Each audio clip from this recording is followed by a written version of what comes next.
Que el Señor bendiga a cada uno de ustedes el día de hoy, saludando a todos los hermanos que están participando activamente en YouTube, aquellos que están haciendo preguntas, compartiendo la página y a la vez también a todos aquellos que se han ido incorporando también a ella. Espero que sea de gran bendición para sus vidas. Recuerde que en este canal nosotros entregamos material para que usted pueda armar sus prédicas y sus sermones y de esa forma poder compartir con los hermanos en la iglesia y también para poder disipular en cierto modo a aquellos que necesiten este alimento espiritual. El día de hoy quiero compartir algunos principios bíblicos con respecto al diseño de Dios, que es algo que nosotros vemos desde el libro de Génesis hasta el libro del Nuevo Testamento.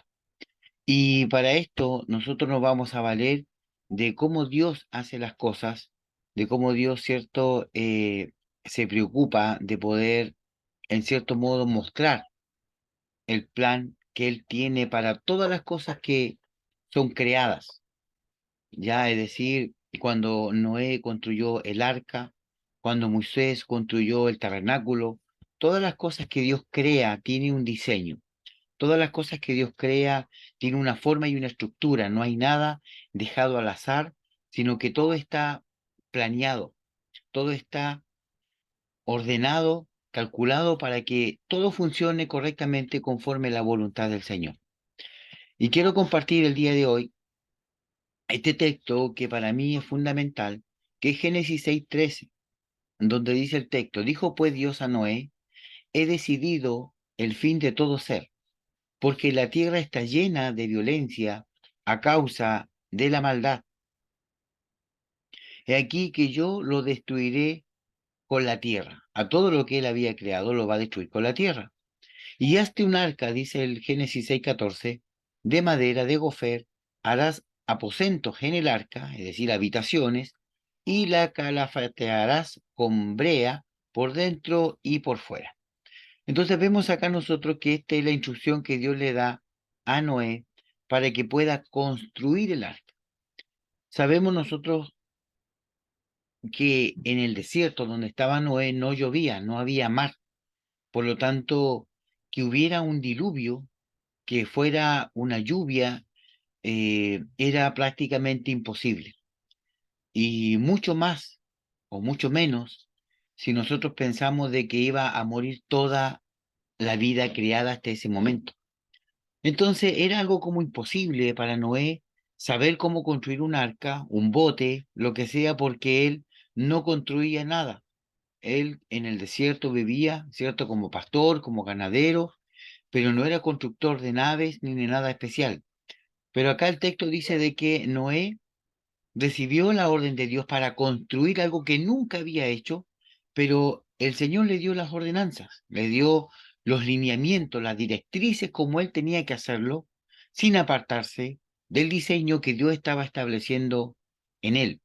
Por lo tanto, Dios le dice cómo hacerlo, de la madera, de la estatura, del ancho, cómo protegerla por dentro, cómo protegerla por fuera, cómo hacer sus habitaciones, cómo poder, ¿cierto?, llevar a cabo este proyecto sin que Noé no le ponga nada de su parte, sino solamente él tiene que obedecer el diseño. Génesis 6:22 dice, y lo hizo así Noé, hizo conforme a todo lo que Dios le mandó. Es decir, todas las ordenanzas que Dios le dio a Noé, él las siguió al pie de la letra para cumplir con la orden y el diseño que Dios le había dado para construir el arca. Y todos sabemos que en esa arca no se hundieron, no se llenó de agua el arca por dentro, no hubo grietas, no hubo roturas, hubo protección, hubo bendición, hubo sustento, hubo dentro del arca una armonía y una paz, porque cuando el diseño de Dios se cumple a cabalidad, eso es lo que hay, bendición, eso es lo que hay, protección, eso es lo que hay dentro de entender cuál es el diseño y el propósito de Dios para nuestra vida. Así como todos los animales en el arca fueron protegidos junto a la familia de Noé y la bendición de Dios estaba en él, porque él obedeció el plan y el proyecto como Dios se lo había dicho, como dice el texto en Génesis 6:22. Y lo hizo así Noé conforme a todo lo que Dios le mandó. sin ponerle ni agregarle nada, solamente obedeciendo. Tenemos también otro ejemplo en Éxodo 25:8, y harás un santuario para mí. Y el Señor aquí le está hablando a Moisés, en el cual, cierto, el Señor le da las medidas, le da todo lo que él tiene que hacer. Éxodo 25:8, y harás un santuario para mí, y habitaré en medio de ellos, conforme a todo lo que yo te muestre, el diseño del tabernáculo y el diseño de todos sus utensilios, así lo haréis. Mira y hazlo conforme al modelo que te ha sido mostrado en el monte. Vemos como segundo ejemplo que Moisés obedece el diseño, como Dios, ¿cierto?, le dice que tiene que hacer las cosas y él lo hace como el Señor se las mostró en el monte. Y vemos acá que en este diseño que Dios creó,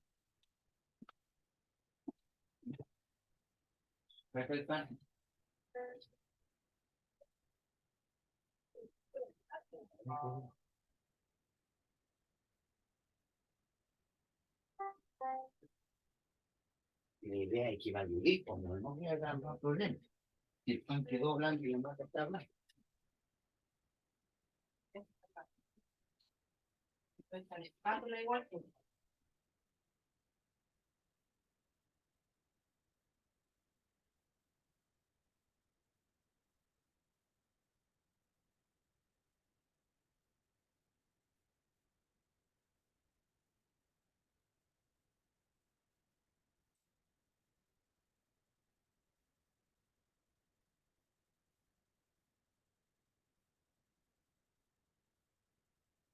Entonces, dentro de esta forma, dentro de este formato, dentro de, de lo que Dios le dio y le dijo a Moisés que él tenía que hacer, él cumplió fielmente el diseño que Dios le había dado en el monte.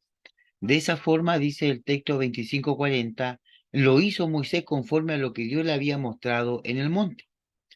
Entonces vemos acá que cuando Moisés obedece a las ordenanzas que Dios le había dado, la presencia de Dios estaba en el campamento. La presencia de Dios estaba en medio de su pueblo. Dios los protegía en la noche con una columna de fuego y en el día les daba sombra. La bendición y la provisión de Dios con el maná, el agua y el pan eran continuas en el campamento por la obediencia que Moisés había demostrado a Dios en el diseño y en la obra, en el candelabro, en el lavacro, en las cortinas de las tiendas, en las estacas de las tiendas, en las dimensiones, todo lo que Dios le dijo a Moisés que lo hiciera, él lo hizo conforme estaba en el diseño. Y como podemos ver, una vez más, la bendición de Dios estaba con ellos porque ellos obedecieron al diseño, a la estructura y a cómo se le había mostrado en la visión que Moisés tuvo en el monte. Primera de Crónicas 28:19. Todas estas cosas, dijo David, me fueron trazadas por la mano de Jehová para que me hizo entender todas las obras del diseño de la casa de Dios.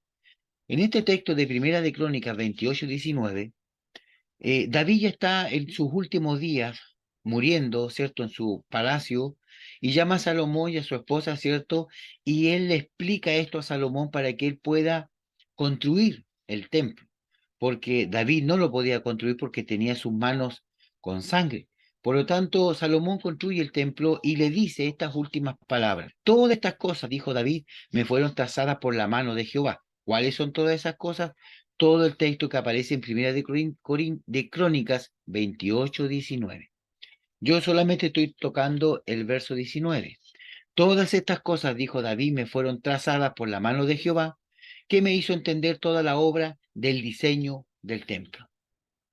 Acá vemos cómo una vez más el Señor entrega la instrucción a Salomón. Salomón hizo conforme al diseño que Dios le mostró a David su padre. Él lo hizo de esa forma y la bendición de Dios estaba en el templo. Podemos ver, ¿cierto?, en el mismo texto de Crónicas y después de Reyes, cómo la gloria de Dios llenaba el templo, cómo los sacerdotes cantaban y adoraban al Señor, y la presencia de Dios era tan grande que los cantores y los que ministraban en el templo tenían que salir hacia afuera porque había una gloria tremenda. Vemos una vez más cómo Dios respalda y bendice cuando se cumple y se obedece el diseño que Él ha establecido. Luego tenemos en Ezequiel 43:11 y dice así. Acá vemos ya a los profetas, ¿cierto? En el tiempo de Ezequiel, de Isaías, cuando el templo del Señor es tomado por los asirios, por los babilónicos. Mire lo que dice la Escritura. Y si se avergonzaren de todo lo que han hecho, hazle entender el diseño de la casa, su disposición, su salida, su entrada, todas sus formas, todas sus descripciones, todas sus configuraciones, todas sus leyes, y descríbelo delante de sus ojos para que guarden toda su forma y todas sus reglas y las pongan por obra. Vemos acá como una vez más el profeta, ¿cierto?, trae a la memoria a todos aquellos que estaban en cautiverio, que una vez que ellos entiendan y se aparten de su idolatría y que vuelvan al camino del Señor, que se acuerden cómo era el templo, que se acuerden la gloria que tenía cuando la presencia de Dios estaba, obviamente obedeciendo el diseño que Dios había establecido para la casa del Señor. Entonces vemos que de allá, desde el Génesis, pasando por el libro de Éxodo y de Moisés, pasando por los reyes, por las crónicas, pasando por los profetas, y ahora vamos a entrar en el Nuevo Testamento. Y en el Nuevo Testamento tenemos también algo muy importante acá, porque el texto dice lo siguiente. Primera de Corintios 3:9. Porque nosotros somos colaboradores de Dios y vosotros sois labranza de Dios, edificio de Dios. Es decir, nosotros como hijos del Señor somos la casa de Dios, somos el templo de Dios. Y este templo dice la Escritura que nosotros somos colaboradores de Dios, es decir, le ayudamos a Dios a poder ministrar esta casa, al poder construir nuestra casa, que somos nosotros. Hoy voy a hablar de la construcción de la casa de Dios, que somos nosotros, el templo, dice Corintios, que nosotros somos el templo del Espíritu Santo, somos la casa de Dios. Primera de Corintios 3:10 dice, conforme a la gracia de Dios que me ha sido dado, yo como perito arquitecto puse el fundamento y otro edifica encima, pero cada uno mire cómo edifica y cómo sobre edifica, porque nadie puede poner otro fundamento del que ya está puesto, el cual es Jesucristo. Y aquí hay aspectos muy importantes que quiero resaltar. Primero, dice el texto de que Pablo es el perito arquitecto. Pablo es el que plantea el diseño. A Pablo se le mostró el diseño de la iglesia, porque la iglesia nace en el libro de Hechos en adelante, una iglesia en donde Pablo dice que Cristo es la cabeza. Entonces él empieza a ordenar esto, y que el cuerpo es la iglesia. Pablo lo describe así en el libro de Corintios. Por lo tanto, a Pablo se le reveló el diseño de la iglesia y cómo nosotros tenemos que edificar como colaboradores de Dios el templo de Dios que somos nosotros, que somos la iglesia.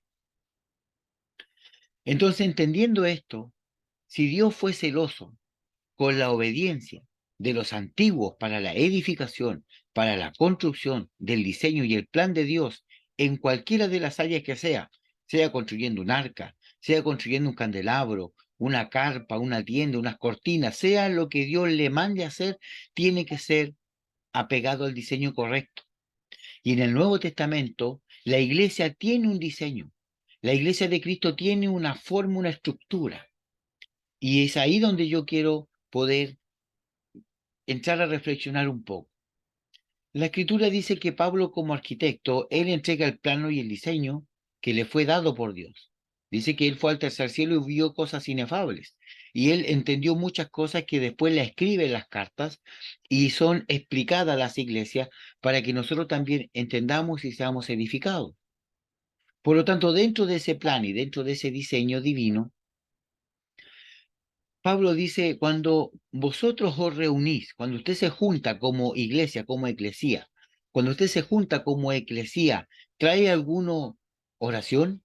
¿Trae alabanza? ¿Trae profecía? ¿Trae cántico? hágalo todo decentemente y prudentemente.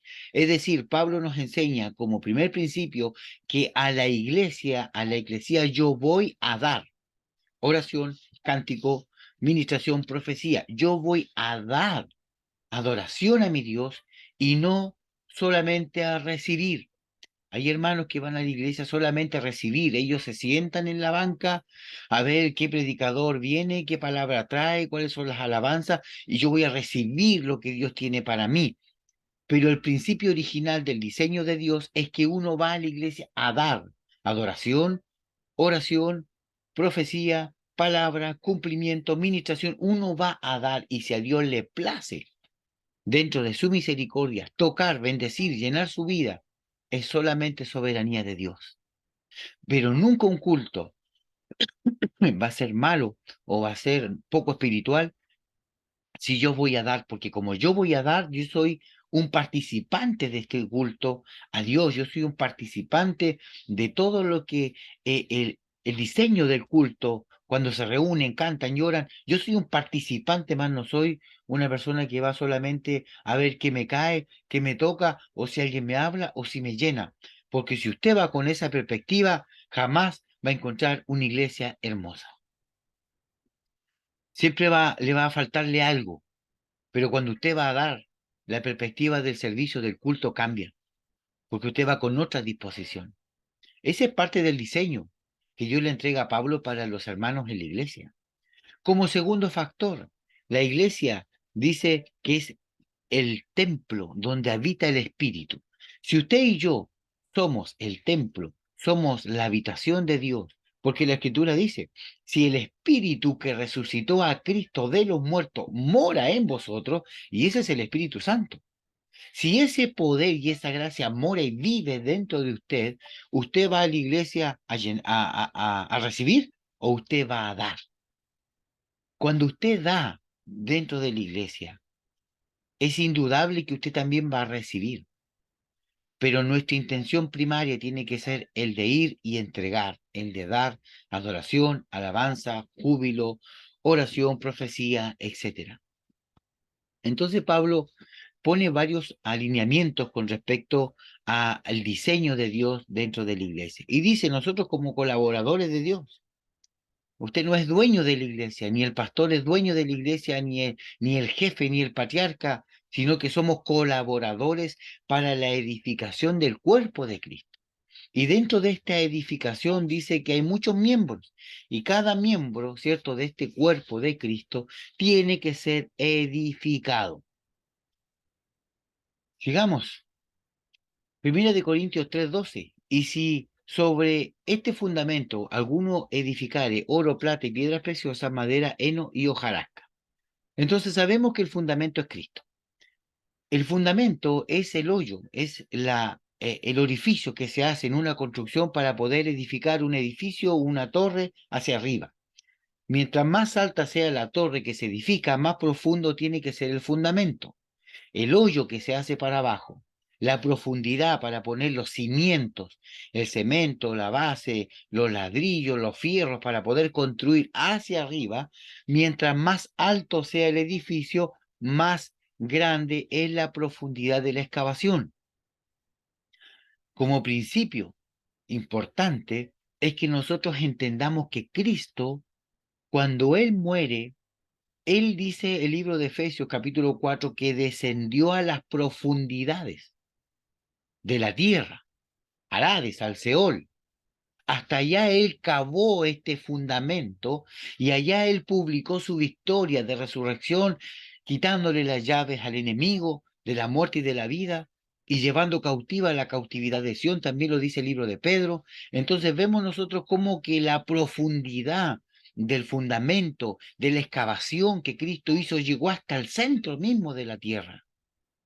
Ahora, si la profundidad hacia abajo determina lo que yo edifico hacia arriba, nosotros como iglesia, ¿qué estamos edificando? Por eso que el texto dice, cada uno vea cómo sobreedifica sobre el fundamento que es Cristo. El verso 13 dice, y la obra de cada uno se hará manifiesta porque el día la declara, pues por el fuego será revelada y la obra de cada uno, el fuego la probará. Es decir, todo lo que nosotros edifiquemos en Cristo va a ser probada por el fuego.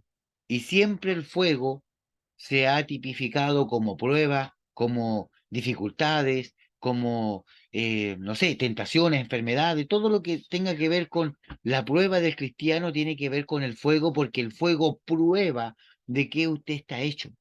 Cuando usted vive en procesos, en dificultades, es Dios probando con ese fuego el fundamento que usted tiene para ver si usted está construyendo con hojarasca, con heno o con paja, y no con oro y piedras preciosas. Por ejemplo, si usted va a la iglesia y el pastor no le saluda, como el pastor no me saludó, no voy más a la iglesia. O como a lo mejor un hermano, una hermana no me saludó, me miró mal, habló mal de mí, no voy más a la iglesia. Eso se llama construir con paja, heno y hojarasca, la iglesia de Cristo, porque usted es la iglesia, yo soy la iglesia. Y yo tengo que entender que el que murió por mí no fue el hermano, fue Cristo, y yo voy a la iglesia a adorarlo a Él. Por lo tanto, no importa las aflicciones, las dificultades, porque yo no estoy edificando con madera, con heno, ni con paja. Estoy edificando con piedras preciosas, que estas piedras preciosas, para que sean valiosas, tienen que ser puestas bajo fuego, para que ellos puedan ser purificadas, sacando toda la impureza, para que sea oro fino, oro refinado, plata refinada y piedras preciosas refinadas. Por lo tanto, es importante que usted entienda de que todo lo que nosotros construyamos en Cristo va a ser probado. Nuestra relación con Dios, nuestra comunión con el Espíritu Santo, nuestro matrimonio en Cristo, nuestro hogar, nuestra familia, como padres, como hijos y como hermanos, todo va a ser probado por el fuego para ver si realmente eres un hijo o una hija de Dios. Puede que el día de mañana quedemos sin trabajo. ¿Vamos a renegar contra Cristo porque quedamos sin trabajo? Todo será aprobado, todo será aprobado. Por eso es importante entender cómo es el diseño, el plan de Dios para no morir en el intento. Hebreos 11:10 dice, porque esperaba la ciudad que tiene fundamento, cuyo arquitecto y constructor es Dios. Porque esperaba la ciudad que tiene fundamentos, cuyo arquitecto y constructor es Dios. Es decir, Dios por excelencia es el constructor, Dios es el ingeniero, Dios es el que entrega los planos, los diseños, Él es el que construye nuestra vida, nuestro hogar, nuestra familia. Él es el todo en todos. Por lo tanto, si nosotros entendemos esto, vamos a ir paso a paso en este caminar del Evangelio, entendiendo el plan, entendiendo el diseño. Usted y yo como hijo de Dios estamos en un camino que Dios diseñó, y en ese camino que Dios diseñó, Él tiene todo organizado y preparado para usted y para mí. Yo no tengo que agregarle nada a ese diseño, ni violarlo, ni interrumpirlo, porque todo lo que Dios tiene para mí y para usted, Él lo va a cumplir en el tiempo establecido por su gracia soberana. ¿Qué es lo que tengo que hacer yo? Ser fiel al propósito, ser fiel al plan, ser fiel al ministerio, al llamado que Dios ha puesto en mi vida, a ser un buen hijo de Dios, una buena hija de Dios, orar, instruirme, prepararme para cuando llegue la oportunidad, estar listo, preparado como buen soldado en este Evangelio de Cristo. Por lo tanto, el diseño de Dios es tan importante que usted lo conozca, porque de esa forma vamos a cometer menos errores. No, que yo creo que voy a hacer esto por aquí, esto por allá. No, no lo haga. Si no está en el diseño, no lo haga, porque Dios tiene la bendición justa para su vida cuando usted cumpla ese diseño. Dios se preocupó de que todos los diseños del Antiguo Testamento para construir y edificar cualquier cosa se haga como tiene que ser, para que la gloria de Dios repose, la bendición de Dios, la provisión de Dios esté en ese diseño que Él estableció. En el Nuevo Testamento, que la iglesia es su cuerpo, que la iglesia es su novia, que la iglesia es la que demuestra al mundo cómo es Dios. La iglesia dice en Efesios 3:10 que la multiforme sabiduría de Dios es dada a conocer desde la iglesia, desde la eclesía hacia afuera, hacia los principados, potestades, gobernadores. Es decir, es la iglesia la encargada de traer solución al mundo, de traer respuesta a aquel que la necesita. Pero para eso nosotros necesitamos entender el diseño.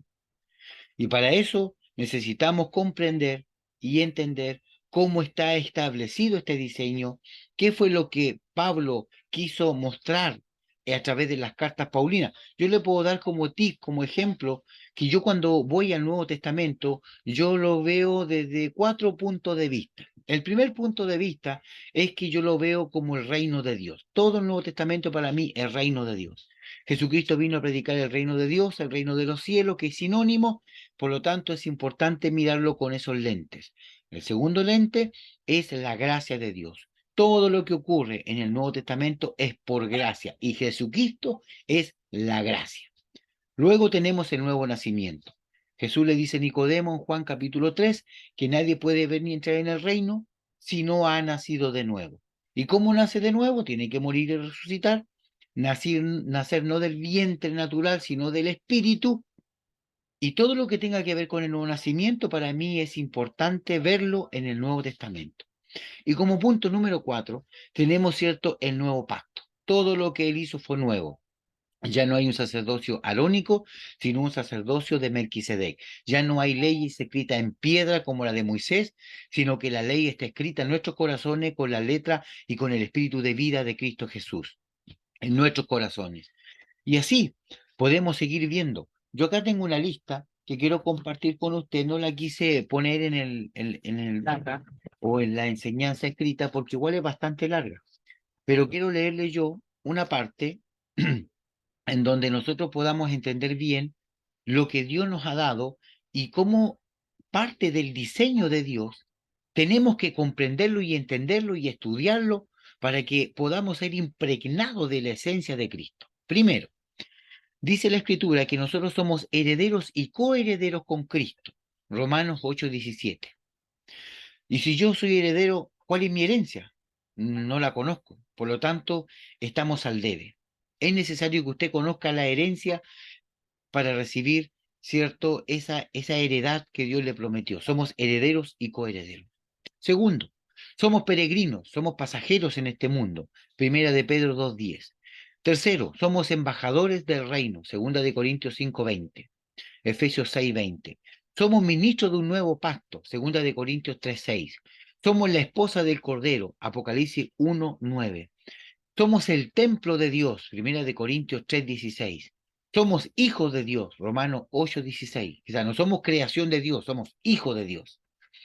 Y eso ya le da el derecho a recibir una herencia. Por eso que es necesario saber qué significa ser un hijo de Dios.